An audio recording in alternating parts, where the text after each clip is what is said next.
Kristy fiainantsika isan'andro. Kristy fiainantsika isan'andro.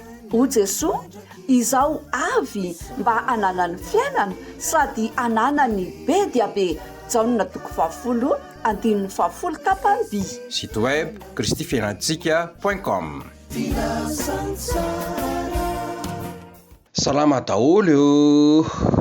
Fotokazo vorona on ka zay manina ny manantona.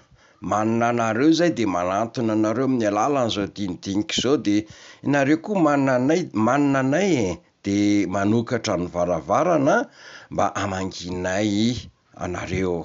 Ny iraky ny tompo de tsy miteny hoe eny, tsy hoe manaingy fotsiny fa manatanteraka zay anirahana azy. O Jesosy namarana n'ilay fanoharana ny amin'ny Samaritanina tsara fanahy hoe mandeha any ianao ka mba manaova toy izany koa. Luka 10:17-30. Ny olona zay niresaka tamin'ny Jesosy manko nampitany hafatra tamin'ny alalan'izao fanoharana izao de nanontany an' Jesosy hoe iza ary no namako e? De zany nahatonga an' Jesosy nanao n'ilay fanoharana ny amin'ilay olona azony jiolahy sy ny Samaritanina tsara fanahy.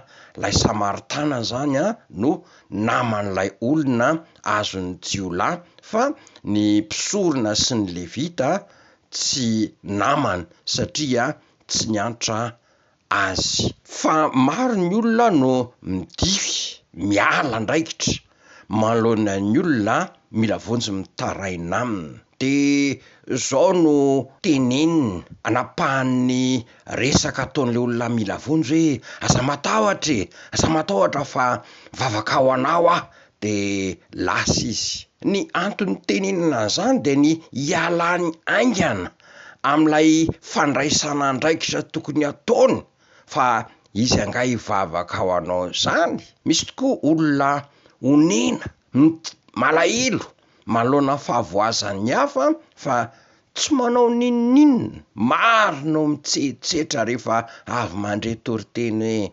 mahafinaritra zany toriteny zany, mampahery zany toriteny zany, marina ny ambaran'izany toriteny zany, fa izy anga makatoa, izy anga manao ninninina. Fa ny iraky ny tompo sady manaiky no manatanteraka, ka tsy hoe ho an'ny mpanan-karena sy ny manana ny ampy any ny famonjena ny hafa.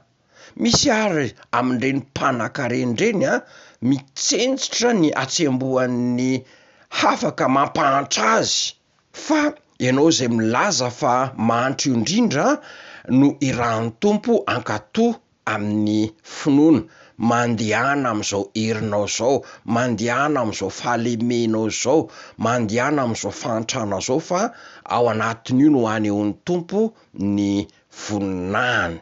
Rehefa mihetsika ianao de mombanao ny tompo. Aza miandry ho mpanan-karena vao manome famandehana amin'izao mahainao zao efa ao ny iraka ny antsoin'ny tompo anao. Iombona amin'izao vavaka izao isika. Jesosy ampio zahay ahafahanay manam-pirofo amin'ny asanay ny finoanay ianao. Amen.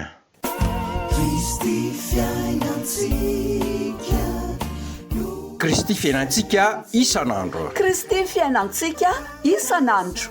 O Jesoa, izao avy mba ananany fiainana sady ananany be dia be. Jaonina 20 tapany by. Site web kristyfiainantsika.com.